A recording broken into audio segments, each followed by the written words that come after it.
North Tamil Nadu temple tour లో భాగంగా day 6 complete చేసుకొని నైట్ కి మేము అక్షర్ధామ్ అనే హోటల్ స్టే చేసాము. మరుసటి రోజు మార్నింగ్ అంటే డే 7th మేము ఏ టెంపుల్ కవర్ చేసాము, మా టూర్ ఎలా సాగిందా అన్నది ఈ వీడియోలో మీకు చూపిస్తాను. మా డే 7లోని ఎర్లీ మార్నింగ్ బిఫోర్ బ్రేక్ఫాస్ట్ మేము వైదేశ్వర కోయిల్ టెంపుల్ కి వెళ్ళాము. ఇది తంజావూరులో ఉంటుంది అనమాట. ఈ టెంపుల్ ఇది చోళరాజులు కట్టించారు. ఈ టెంపుల్ 1600 సంవత్సరాల క్రితంగా చెబుతూ ఉన్నారు. ఇది చాలా పురాతనమైనటువంటి టెంపుల్ అనమాట. ఈ టెంపుల్ కి పేరు ఎలాగొచ్చిందంటే, అనారోగ్యంతో బాధపడే వాళ్ళు ఈ టెంపుల్ కి వచ్చినట్లయితే వాళ్ళకి వైద్యం అనేది ఈశ్వరుడు ద్వారా అందుతుంది కాబట్టి దీనికి వైదేశ్వరి కోయిల్, కోయిల్ అంటే టెంపుల్ అని పేరు అనమాట. వైద్యుడు అంటే ఈశ్వరుడు ద్వారా వైద్యం అందుతుంది కాబట్టి వైదేశ్వరి కోయిల్ అనే పేరు వచ్చింది దీనికి. చూస్తున్నారు కదా, ఇదే మెయిన్ టెంపుల్ తలక ప్రధాన గోపురం. ఇది 5 అంతస్తులో ఉంటుంది అనమాట. ఇది ఈ టెంపుల్లోకి వెళ్తూ ఈ టెంపుల్ తలక ఇతిహాసం మీకు తెలియజేస్తాను. ఇప్పుడు ఒకసారి అంగారకుడు కుష్టు జబ్బును పడి ఆ రోగంతో చాలా బాధపడుతూ ఉంటాడు. అప్పుడు ఈశ్వరుడు వైద్యుడు అవతారం ఎత్తి వచ్చి ఈ ప్రదేశంలో ఆయనకి నయం చేశాడు అన్నది ఈ టెంపుల్ తాలూకా ఇతిహాసం. ఈశ్వరుడు వైద్యుని రూపంలో ఇక్కడ అవతారం ఎత్తి దర్శనం ఇచ్చాడు కాబట్టి ఇక్కడ కట్టిన ఈ టెంపుల్ కి వైదేశ్వర కోయిల్ అని టెంపుల్ పేరు వచ్చింది. కోయిల్ అంటే గుడి అన్నమాట అర్థం.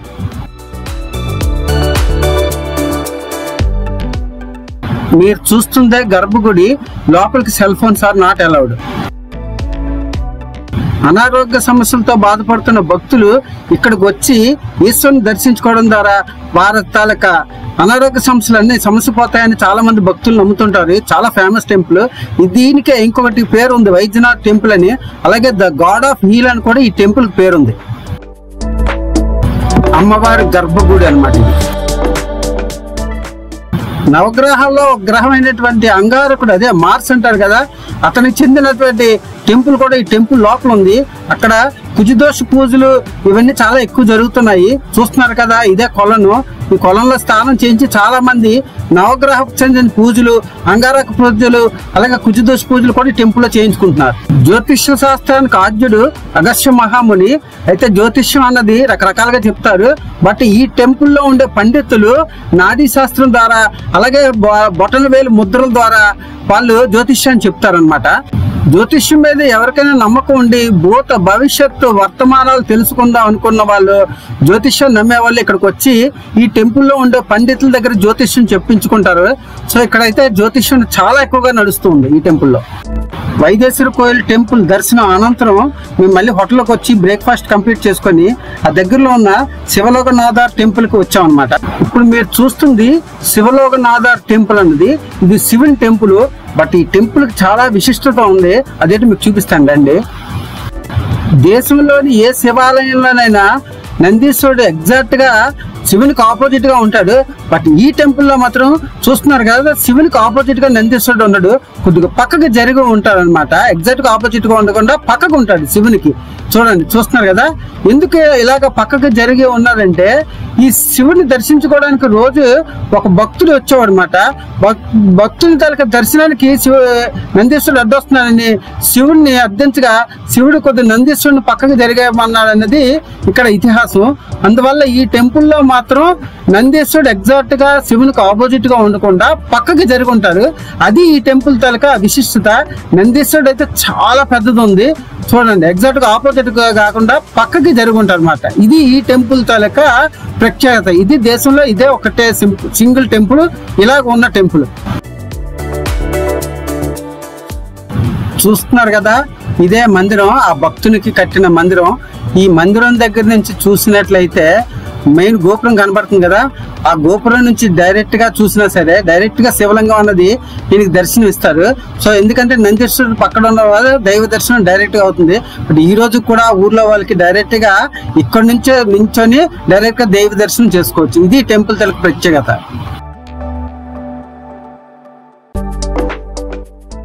ఆ తర్వాత మేము శ్రీ బ్రహ్మపురేశ్వర అనే టెంపుల్కి వచ్చాము. ఇది ఒక హిందూ పెద్ద దేవాలయం. టెంపుల్ ప్రాంగణం అయితే చాలా పెద్దది, టెంపుల్ కూడా చాలా పెద్దది.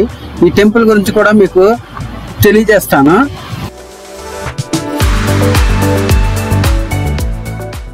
ఈ టెంపుల్ ప్రాంగణంలో చాలా గుడులు అయితే ఉన్నాయి.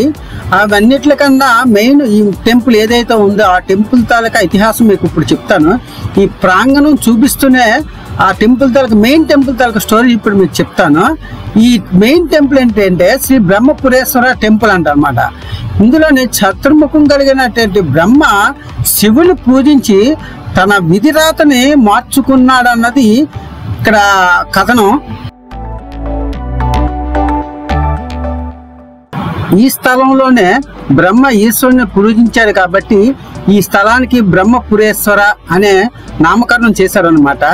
ఈ ప్రాంగణం అయితే చాలా పెద్దది, అందులో బోల్డైన టెంపుల్స్ ఉన్నాయి. అయితే మెయిన్ టెంపుల్ కూడా మీకు చూపిస్తాను.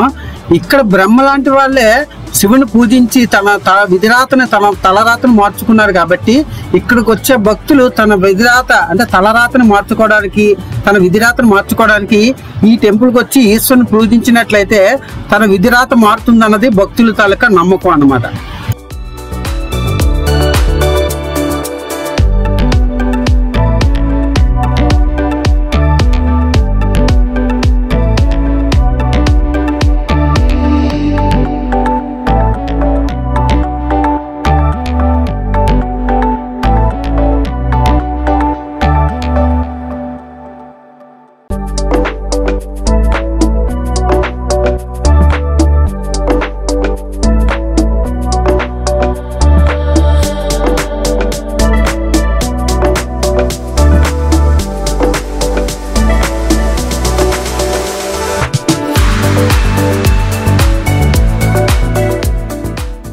ఈ ప్రాంగణంలోనే బ్రహ్మ శివుని పూజించి 12 శివలింగాలను ప్రతిష్ఠించారన్నమాట. ఆ 12 శివలింగాలు ఈ టెంపుల్ ప్రాంగణంలోనే ఉన్నాయి.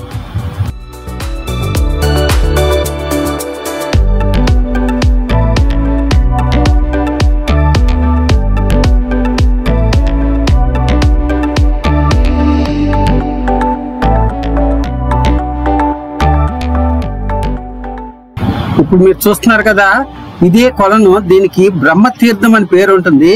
బ్రహ్మ ఈ కొలంలోనే స్నానం ఆచరించి శివునికి పూజ చేసి తన విధిరాతను మార్చుకున్నారనేది ప్రసిద్ధి. అందువల్ల ఈ కొలనికి ఈ తీర్థానికి బ్రహ్మ తీర్థం అని పేరు వచ్చింది. ఇప్పుడు రండి, మీకు ఇప్పుడు మెయిన్ టెంపుల్లోకి వెళ్తున్నాము.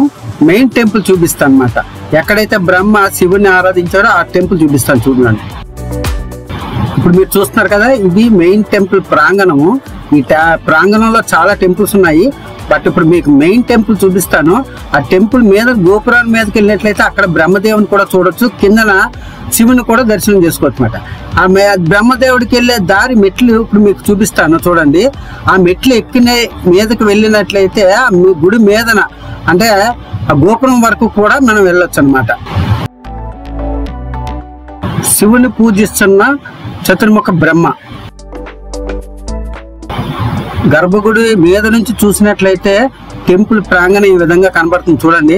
అదిగో మీరు చూస్తున్నారు కదా, ఇందాక మీకు చూపించాను బ్రహ్మతీర్థం అనే కొలను, అదే బ్రహ్మతీర్థం. ఇది మెయిన్ టెంపుల్ తాలూకా ఎంట్రన్స్ అన్నమాట. ఇప్పుడు మీరు చూస్తుంది ఇది, చూడండి ఇప్పుడు చూపిస్తాను. ఇది ప్రధాన గోపురం అన్నమాట. ఈ గోపురం ద్వారా మనం లోపలికి వచ్చి ఈ ప్రాంగణం మనం వీక్షిస్తున్నాం అన్నమాట. ఇది ఇప్పుడు ఆ టెంపుల్ కిందన ఈశ్వరుడు ఎవరైతే బ్రహ్మ పూజించినటువంటి ఈశ్వరుని తాలూకా ఆ టెంపుల్ ఇది.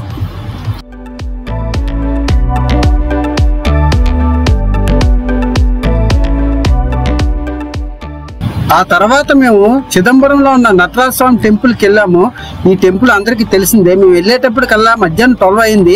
1 o'clock టెంపుల్ కట్టేస్తానని చెప్పారు. ఇక్కడ తమిళనాడులో ప్రతి టెంపుల్ మార్నింగ్ 5 to మధ్యాహ్నం 1 o'clock వరకు ఉంటుంది. మళ్ళీ అది క్లోజ్ చేసి evening 5 o'clock to night 8 o'clock వరకు ఉంటాయి. సో ఎవరైనా తమిళనాడులో టెంపుల్స్ టూర్కి వెళ్తే మాత్రం ఇది ప్లాన్ చేసుకుని వెళ్ళండి. ఈ టెంపుల్ కి 4 దిక్కుల 4 ప్రధాన ద్వారాలు ఉంటాయి. ఏ ద్వారం ద్వారా అయినా ఆ టెంపుల్ లోపల మీరు వెళ్ళొచ్చు. చిదంబరంలో నటరాజ స్వామి టెంపుల్ అనేది పంచభూత లింగాల్లో ఒకటి. పంచభూతాలని ఆకాశాన్ని ఈ టెంపుల్ రిప్రజెంట్ చేస్తుంది. చిదంబరం అంటే ఆకాశలింగం అని. బట్ అన్ని గుళ్ళలోని శివుడు లింగ రూపంలో మనకి దర్శనం ఇస్తే ఈ టెంపుల్ మాత్రం నటరాజ రూపంలో మనకి శివుడు దర్శనం ఇస్తాడన్నమాట.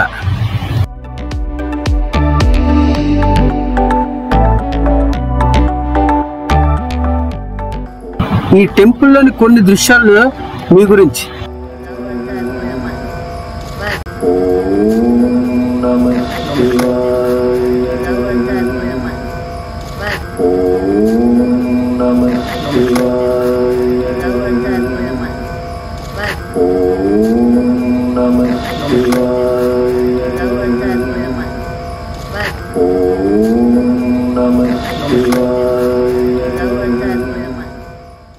టైం లేకపోవడం వల్ల ముందుగా మేము దర్శనానికి వెళ్ళాము. మాదే ఆఖరి దర్శనం. మా దర్శనం అయిపోయిన తర్వాత టెంపుల్ క్లోజ్ చేశారు. ఆ తర్వాత బయటకు వచ్చి ప్రాంగణం అంతా వీక్షించాము. మీరు ఏదైతే చూస్తున్నారో అది వెస్ట్ గోపురం. మనం లోపలికి వచ్చింది ఈస్ట్ గోపురం ద్వారా వచ్చాం అనమాట. ఇది వెస్ట్ గోపురం మీరు చూస్తుంది.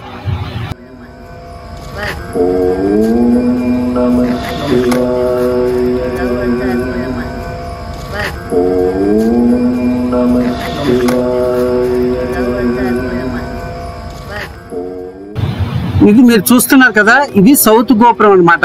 ఈ సౌత్ గోపురానికి ఎదురుగానే నందీశ్వరుడు ఉంటాడు. అది మీకు చూపిస్తాను. మనం ఎప్పుడైతే వెస్ట్, ఇప్పుడు చూడండి, ఇది వెస్ట్ గోపురం నుంచి సౌత్ గోపురానికి వచ్చాను మీకు చూపించడం గురించి అని. ఇప్పుడు మీకు ఆ సౌత్ గోపురం ఎదురుగా ఉన్న నందీశ్వరుని జూమ్ చేసి చూపిస్తాను. చూడండి, అదిగో ఆయనే నందీశ్వరుడు ఎదురుగా ఉంటారు. సౌత్ గోపురానికి ఎదురుగా ఉంటారు.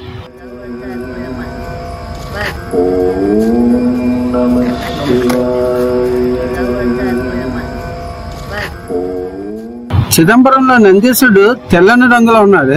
చాలా పెద్దదిగా ఉంది. చూస్తున్నారు కదా, ఇదే మీకు ఇందాక చూపించిన సౌత్ గోపురం. సౌత్ గోపురం నుంచి ఇప్పుడు మీకు ఇందాక మేము ఎంటర్ అయినటువంటి ఈస్ట్ గోపురం చూపిస్తాను చూడండి. ఇప్పుడు ఇది ఈస్ట్ గోపురం. ఈస్ట్ గోపురం ద్వారా లోపలికి వచ్చి దర్శనానికి వెళ్ళామంట. మీకు చూపించడం కానీ అన్ని గోపురాలు షూట్ చేశాను. ఈ ఆలయ ప్రాంగణంలోనే సుబ్రహ్మణ్యేశ్వర స్వామి టెంపుల్, వెయ్యికాళ్ళ మండపం, ఇంకా చాలా టెంపుల్స్ ఉన్నాయి. బట్ ఆల్రెడీ టెంపుల్ క్లోజ్ అయిపోయింది కాబట్టి మెయిన్ టెంపుల్ మమ్మల్ని బయటికి పంపించేస్తున్నారు. అందువల్ల గబగబా మేము నార్త్ గోపురం వైపు కదిలాం. ఈస్ట్ గోపురం ద్వారా టెంపుల్ ప్రాంగణంలోకి ఎంటర్ అయిన మేము వెస్ట్ సౌత్ గోపురాలు కవర్ చేసుకొని తర్వాత నార్త్ గోపురం ద్వారా ఎగ్జిట్ అవ్వాలని డిసైడ్ అయ్యాము. ఎందుకు నార్త్ గోపురం ద్వారా ఎగ్జిట్ అవ్వాలనుకున్నాం అంటే, చిదంబర రహస్యం ఏదైతే చెబుతారో దాని తాలూకు ఒక పార్ట్ ని మనం నార్త్ గోపురం ద్వారా వచ్చినట్లయితే మనం అక్కడ వీక్షించవచ్చు. చిదంబర రహస్యం అంటే రకరకాల కథనాలు ఉన్నాయి. నాకు తెలిసినది యాజ్ పర్ BBC డాక్యుమెంటరీ ప్రకారం ఎప్పుడైనా వాటర్ అన్నది ఎత్తు నుంచి పల్లానికి ప్రవహిస్తుంది. బట్ చిదంబరంలో మాత్రం పల్లం నుంచి ఎత్తుకు ప్రవహిస్తుంది. అందుకే భౌతిక శాస్త్రానికి విరుద్ధంగా పల్లం నుంచి ఎత్తుకు ప్రవహించడం అన్నదే ఇక్కడ చిదంబర రహస్యం. చోళులు ఆ రోజుల్లో 51 ఎకరాల విస్తీర్ణంలో నిర్మించినటువంటి ఈ టెంపుల్ ప్రాంగణంలో కురిసిన నీరు పల్లం నుంచి ఎత్తుకి ప్రవహించి 2 కిలోమీటర్ల దూరంలో ఉన్న తెల్లై కలై అనే ఒక టెంపుల్ ఆపోజిట్ గా 2 సరస్సుల్లోకి చేరేటట్లు ఈ అండర్ గ్రౌండ్ లో ఒక నీలావరి కాలువ అన్నది 2 కిలోమీటర్స్ లెంగ్త్ తో కన్స్ట్రక్ట్ చేశారు ఆ రోజుల్లోనే. ఇలాగ నీరు ఈ ప్రాంగణంలో పడిన నీరంతా కూడా కాలువ ద్వారా ఎత్తులో ఉన్న ఆ సరస్సులో చేరడం అన్నదే చిదంబర రహస్యం. చిదంబర రహస్యంలో చెప్పినటువంటి 2 కిలోమీటర్ల నీలావరి కాలువ, అండర్ గ్రౌండ్ కాలువ మీరు నార్త్ గోపురం దగ్గర చూడొచ్చు. ఎందుకంటే ఈ కాలువ అన్నది అండర్ గ్రౌండ్ లోని సౌత్ గోపురం దగ్గర స్టార్ట్ అయ్యి నార్త్ గోపురం ద్వారా వెళ్తుంది. చూడండి, left side right side 2 red colours తో 2 లైన్స్ కనబడుతున్నాయి కదా, దాని కిందనే ఆ అండర్ గ్రౌండ్ కెనాల్ అన్నది ఉంది. టూరిస్టులు ఐడెంటిఫికేషన్ గురించి అనే ఆ రెడ్ కలర్ వేశారు. ఆ రెడ్ కలర్ లైన్స్ కిందన నేను చెప్పినటువంటి 2 కిలోమీటర్ నీలావరి కాలువ అన్నది అండర్ గ్రౌండ్ లో ఉంది. ఇది ఈజీగా ఐడెంటిఫై అవడం గురించి నార్త్ గోపురం దగ్గర మీకు ఆ ఐడెంటిఫికేషన్ మార్క్స్ పెట్టారు.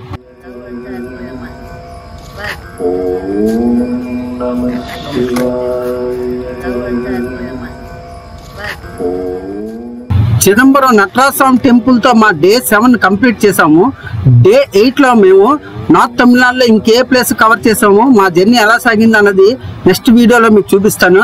Thank you very much for watching my videos and thank you very much.